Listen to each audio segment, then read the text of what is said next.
12واں پارہ ہے اور 12ویں سورت ہے سورت یوسف علیہ السلام۔ اعوذ باللہ من الشیطان الرجیم، بسم اللہ الرحمن الرحیم، الف لام را، تلک آیات الکتاب المبین، انا انزلناه قرآنا عربیا لعلکم تعقلون، نحن نقص عليك أحسن القصص بما أوحينا إليك هذا القرآن وإن كنت من قبله لمن الغافلين۔ قرآن مجید میں جا بجا حضرت موسیٰ علیہ السلام کا اور بنی اسرائیل کا بہت تفصیل کے ساتھ تذکرہ ہوا، لیکن کیونکہ حضرت موسیٰ علیہ السلام اسرائیلی شخصیت تھے، یعنی حضرت اسرائیل حضرت یعقوب علیہ السلام کی اولاد تھے، اور رسول اللہ صلی اللہ علیہ وسلم اور قریش یہ حضرت اسماعیل علیہ السلام کی اولاد تھی۔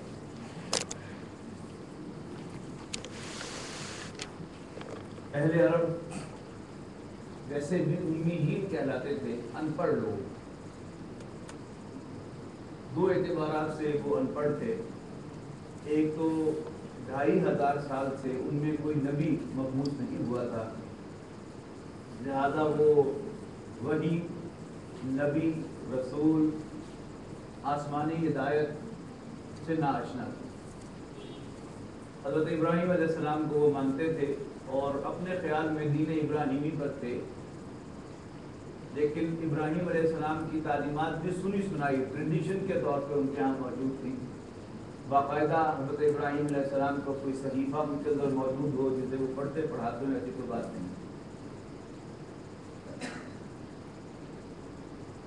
خاندانوں میں اپنے خاندان کی روایات تو چلی آ رہی ہوتی ہیں، مثلاً سندھ کے رہنے والوں کو سندھ کی روایات کا پتہ ہوگا، پنجاب کے رہنے والوں کو پنجاب کی روایات کا، افغانستان کے رہنے والوں کو افغانی روایات کا، اور ایران کے رہنے والوں کو ایرانی روایات کا۔ لیکن ایک عام پاکستانی کو ایران کی تاریخ کے بارے میں شاید ہی کچھ علم ہوگا، چائنا کی تاریخ کے بارے میں شاید ہی کچھ علم ہوگا۔ ہندوستان کی تاریخ ہمیں اس لیے معلوم ہے کہ وہ ہمارا ماضی ہے، لیکن جو وقت گزر رہا ہے ہندوستان کی تاریخ کے ساتھ بھی ہمارے ٹیکسٹ بک جو ہے وہ اس کو کاٹتا چلا جا رہا ہے ہمیں۔ موریہ خاندان، یہ میں یا میرے ہم عمر لوگ جو ہیں وہ تو جانتے ہیں، تغلق خاندان، خاندان غلامہ، یہ ہمیں معلوم ہے، لیکن ہم سے 10 سال بعد جو لوگ میٹرک کا امتحان پاس کرنے والے ہیں انہیں اس کے بارے میں کچھ خبر نہیں۔ بنی اسرائیل کے بارے میں مکے والوں کو شاید ہی کچھ خبر تھی، بس یہ پتا تھا کہ یہ ہمارے چچیرے بھائی ہیں، ہم حضرت اسماعیل کی اولاد ہیں اور یہ حضرت اسحاق علیہ السلام کی اولاد ہیں۔ لیکن جب نبی اکرم صلی اللہ علیہ وسلم پر وحی کا آغاز ہوا اور نبی اکرم صلی اللہ علیہ وسلم کی بعثت کا آغاز ہوا باقاعدہ، تو قریش نے بنی اسرائیل سے خود رابطے کیے،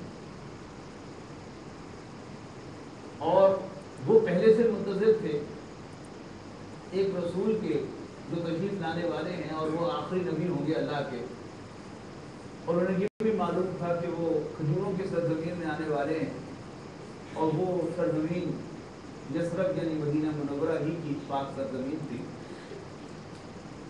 لیکن وہ یہ گمان کیے بیٹھے تھے کہ وہ ہم ہی میں سے ہوں گے۔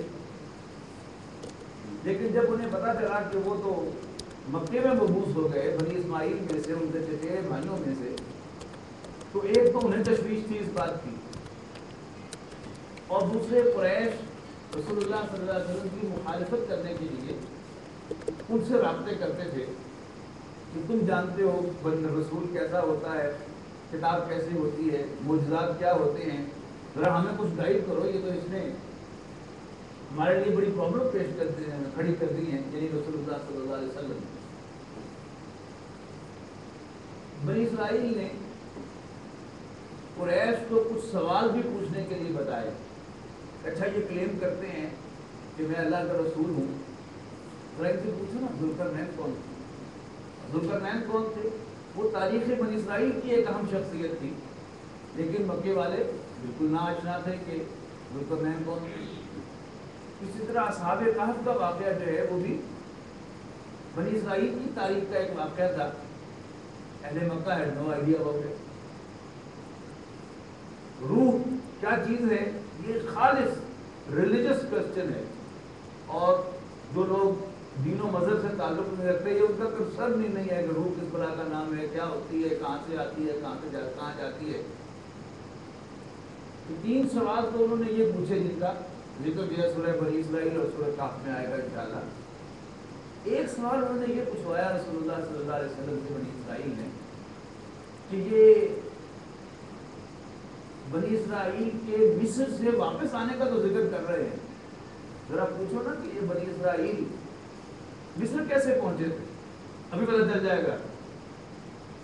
اب اس پر رسول اللہ صلی اللہ علیہ وسلم کو اپڈیٹ کیا گیا، رسول اللہ صلی اللہ علیہ وسلم کو انفارمیشن پرووائڈ کی گئی کہ بنی اسرائیل مصر میں کیسے پہنچے۔ تو وہ ہے اصل کنٹینٹ سورہ یوسف علیہ السلام کا۔ کیونکہ قرآن مجید تاریخ کی کتاب نہیں ہے، لہذا صرف وہ تاریخ ہی نہیں بتائی گئی کہ بنی اسرائیل کب گئے تھے، کیسے گئے تھے۔ قرآن مجید اصل میں کتاب ہدایت، لہذا قرآن مجید کا کوئی قصہ، کوئی کہانی وہ ہدایت سے خالی تو نہیں۔ اگرچہ ایک کہانی ہونے کے اعتبار سے سورہ یوسف انتہائی دلچسپ بھی ہے، لیکن اس کے باوجود یہ ہدایت سے بھری ہوئی ہے۔ بلکہ بعض پہلوؤں سے اگر آپ دیکھیں جتنی گائیڈنس آپ کو سورہ یوسف سے ملے گی علیہ السلام وہ شاید دوسری صورتوں سے آپ کو نہیں ملے گی۔ ہم کوشش کریں گے کہ سورہ یوسف پڑھتے ہوئے اس میں جو ہدایت کے پہلو ہیں میں ان کی طرف آپ کو متوجہ کرتا رہوں۔ That will not be the end.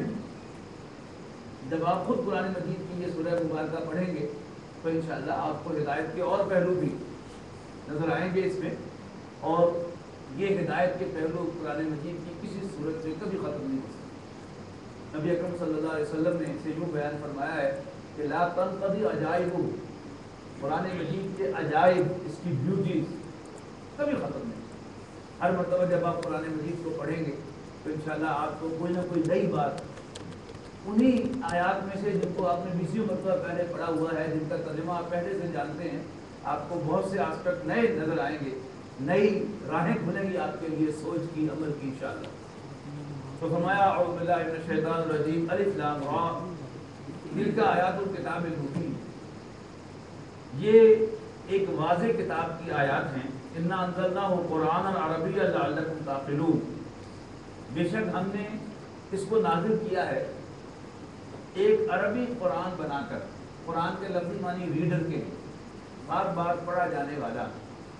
جب القرآن ہوتا ہے تو اس سے مراد ہوتا ہے القرآن، لیکن قرآن جب نکرہ آئے تو اس سے یہ بھی مراد ہو سکتا ہے اور اس سے کوئی بھی ریڈر مراد ہو سکتا ہے۔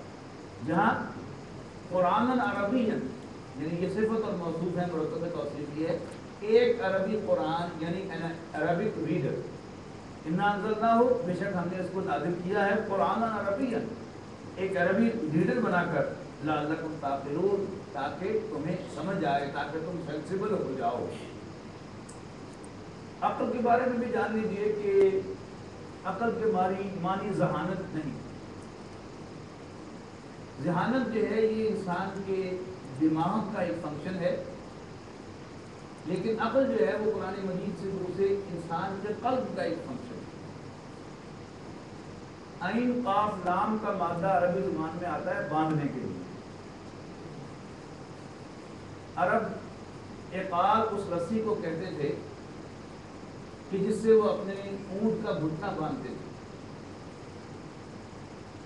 اور جب عربی بدو اونٹ پر سوار ہوتا تھا تو وہ اسی رسی کو اپنی پگڑی کے اوپر باندھ لیتا تھا، لپیٹ لیتا تھا۔ اب عربی بدو اونٹ پر سوار تو نہیں ہوتا، مرسیڈیز اور کیڈلک پہ سوار ہوتا ہے، لیکن اب بھی وہ اپنی ٹریڈیشن کے طور پر اپنے رومال کے اوپر وہ اقال باندھتا ہے، اسے اب بھی اقال کہتے ہیں، عین قاف الف اور لام۔ اگرچہ اب وہ اسٹیٹس سمبل ہے، وہ جتنا بڑا آدمی ہوگا اتنا ہی ایکسپینسو اس کا وہ اقال ہوتا ہے، اور سونے کی تاریں جو ہیں ان سے بھی بنا ہوا وہ اقال ہوتا ہے، وہ بنیادی طور پر اندر وہ کالا ہوتا ہے اور اس کے اوپر پھر وہ سنہرے تار ہوتے ہیں، اور بعض لوگوں کے تار جو ہیں وہ سونے کے بھی ہوتے ہیں، میں نے سنا یہ کوئی اسٹیٹس سمبل، لیکن ہے اس کا نام اقال۔ انسان کے اندر اللہ تعالیٰ نے بہت سی فیکلٹیز رکھی ہیں، ان میں سے ایک فیکلٹی جو ہے وہ انسان کے جذبات، جن کی بنیاد پر انسان موو کرتا ہے۔ علامہ اقبال کے اشعار میں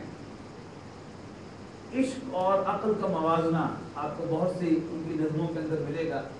نالا ہے بلبل شوریدہ تیرا خام ابھی، اپنے سینے میں اس سے اور ذرا خام ابھی، پختہ ہوتی ہے اگر مصلحت اندیش ہو عقل، عشق ہو مصلحت اندیش تو ہے خام ابھی، بے قدر کود پڑا آتش مرود میں عشق، عقل ہے محو تماشائے لب باغ۔ یہ دو فیکلٹیز ہیں انسان کی، ایک ہیں انسان کے جذبات جس کو ان اشعار میں لفظ عشق سے تعبیر کیا گیا ہے، اور دوسری فیکلٹی ہے انسان کی عقل جو جذبات کو کنٹرول کرتی ہے، جو جذبات پر بریک لگاتی ہے۔ یعنی جیسے ہماری گاڑی کے یہ دو فنکشنز ہیں، یہ دو فنکشن صحیح ہوں تو گاڑی سواری کے قابل ہوتی ہے، یعنی ایک ایکسلریٹر اور دوسرا اس کی بریک، اور ان کے درمیان اگر صحیح بیلنس ہو تبھی گاڑی صحیح چلتی ہے۔ اگر آپ کی بریک کمزور ہو تو آپ کا سفر بہت زیادہ خطرناک ہو جاتا ہے، اور اگر بریک بہت زیادہ ٹائٹ ہو تو آپ سفر کر ہی نہیں سکتے جو آپ کے پیش نظر ہے۔ تو ایک خاص بیلنس انسان میں جذبات بھی ہوں، لیکن جب انسان ان کو روکنا چاہے تو اپنے جذبات کو روک سکے، یہ فیکلٹی جو ہے یہ انسان کی ہے۔ تو یہ انسان کے برین کا نہیں، قرآن مجید کی روح سے یہ انسان کے دل کا فنکشن۔ انسان اگر سینسیبل ہو، یہ انگریزی کے بھی جو مختلف الفاظ ہیں، ایک انٹیلیجنٹ ہے، ایک جینیس ہے، لیکن ان دونوں کے علاوہ ایک لفظ ہے سینسیبل۔ سینسیبل آدمی لازماً جو ہے وہ پی ایچ ڈی نہیں ہوتا، ممکن ہے سینسیبل آدمی جو ہے وہ بالکل ان پڑھ ہو، لیکن اس کے باوجود وہ نون ہو کہ وہ سینسیبل ہے۔ وہ اشفاق احمد صاحب مرحوم سنایا کرتے تھے